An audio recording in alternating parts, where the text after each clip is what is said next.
बिहार एक सोच पर आपका स्वागत है। देखिए, कल बिहार विधानसभा के 4 सीटों पर उपचुनाव होगा। प्रचार प्रसार थम चुका है, लेकिन हॉट सीट बेलागंज विधानसभा इस बार रहेगा। देखिए, वहां पर मुकाबला बेहद कांटेदार है। और आपको बता दे, लालू प्रसाद यादव तक अगर बेलागंज विधानसभा में जाकर मंच से प्रचार करना पड़ा तो आप समझ सकते हैं कि बेलागंज विधानसभा जो सीट है उस पर मुकाबला आर पार का होगा। देखिए, कल वोटिंग है, कल लोग अपने मत का इस्तेमाल करेंगे, लेकिन जब प्रचार प्रसार थम गया उससे पहले बेलागंज विधानसभा सीट पर जो आरजेडी धुआंधार प्रचार की, जो एनडीए अपना धुआंधार प्रचार किए और प्रशांत किशोर की पार्टी भी वहां पर चुनाव लड़ रही है और असरुद्दीन वैसी की भी। देखिए, मुकाबला बेहद दिलचस्प है, लेकिन हम आपको बताएंगे। देखिए, वहां पर आरजेडी से यानी कि महागठबंधन के तरफ से सुरेंद्र यादव के बेटे डॉक्टर विश्वनाथ यादव आरजेडी के सिंबल से चुनाव लड़ रहे हैं। वह सुरेंद्र यादव जो अब जहानाबाद के सांसद बन चुके हैं और लगभग 3.5 दशक से बेलागंज विधानसभा सीट से वह चुनाव जीतते आए हैं। उनका एक अच्छा खासा दबदबा वहां रहा है, लोगों में लोकप्रियता उनकी काफी ज्यादा है। और देखिए, इस बार सांसद बन गए तो सीट खाली हो गया, जिसके कारण चुनाव हो रहा है। तो अपने बेटे विश्वनाथ यादव को वहां से चुनावी मैदान में उन्होंने उतार दिया। अब दूसरी तरफ जेडीयू से मनोरमा देवी चुनावी मैदान में है, रॉकी यादव की मां है और नीतीश कुमार की पार्टी से चुनाव लड़ रही है।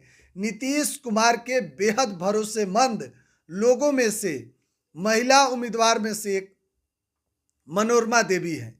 अब देखिए, प्रशांत किशोर वहां पर बड़ा खेला कर दिए जब वहां से माइनॉरिटी यानी कि मुस्लिम को टिकट दिए। देखिए, मोहम्मद अमजद को चुनावी मैदान में प्रशांत किशोर ने उतारा।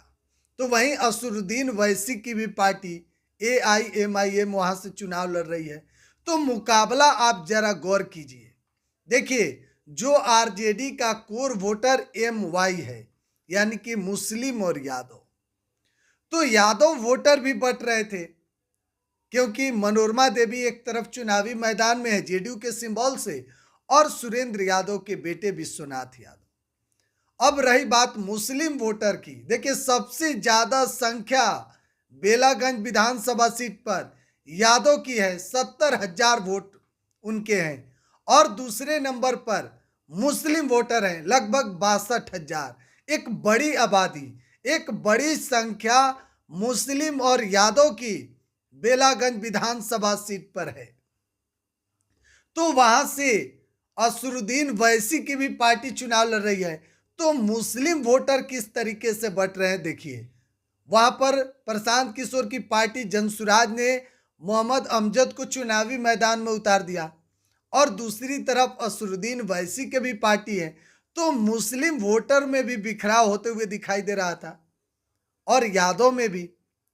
तो आरजेडी इस बार सबसे ज्यादा, अगर किसी सीट पर, देखिए 4 सीट पर विधानसभा का चुनाव था, लेकिन बेलागंज में धुआंधार प्रचार हुआ। तेजस्वी यादव खुद वहां कई दिनों तक कैंपेन किए। अंत में लालू प्रसाद यादव को लाया गया और दिवंगत मोहम्मद शहाबुद्दीन के बेटे ओसामा साहब भी चुनावी मैदान में आए और मुस्लिम वोटर से उन्होंने अपील किया कि आप वोट कीजिए। देखिए, उन्होंने इतना तक कहा था कि जो इनसे गलती हुआ हो तो उनके लिए हम क्षमा चाहते हैं। और प्रचार प्रसार के आखिरी दिन खुद राजद सुप्रीमो लालू प्रसाद यादव मंच से आकर हुमचे। तो कहीं ना कहीं आप समझ सकते हैं कि किस तरीके से बेलागंज विधानसभा जो सीट है वह हॉट सीट रहा है और मुकाबला यहां पर बेहद दिलचस्प है। हालांकि कल वोटिंग होगा तो सब कुछ सामने हो जाएगा, लेकिन मौजूदा समय में जो हालात हैं वह कहने लायक नहीं है। देखिए आरजेडी वहां पर पूरा दम अपना लगा दी, सीमा कुशवाहा को चुनावी मैदान में भेजा स्टार प्रचारक के रूप में, डोर टू डोर घूमकर कैंपेन कर रही थी, वोट मांग रही थी। तेजस्वी यादव खुद कई दिनों तक वहां पर रहे और ओसामा साहब भी लगभग 2 दिन तक जनसभा को संबोधित किए। अंत में लालू प्रसाद यादव भी खुद आए।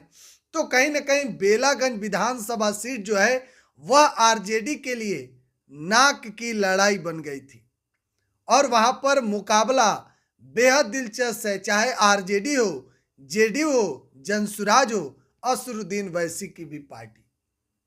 हालांकि कल वोटिंग की प्रक्रिया होगी, सब कुछ सामने हो जाएगा। 13 तारीख को चारों सीटों पर चुनाव है और 23 तारीख को इसका नतीजा आएगा। तब तक के लिए दीजिए आप इजाज़त। आप क्या सोचते हैं, आपके नज़र में किसका पलड़ा भारी है? कमेंट बॉक्स में हमें जरूर बताइएगा। बिहार 104 देख रहे हैं, बहुत बहुत धन्यवाद।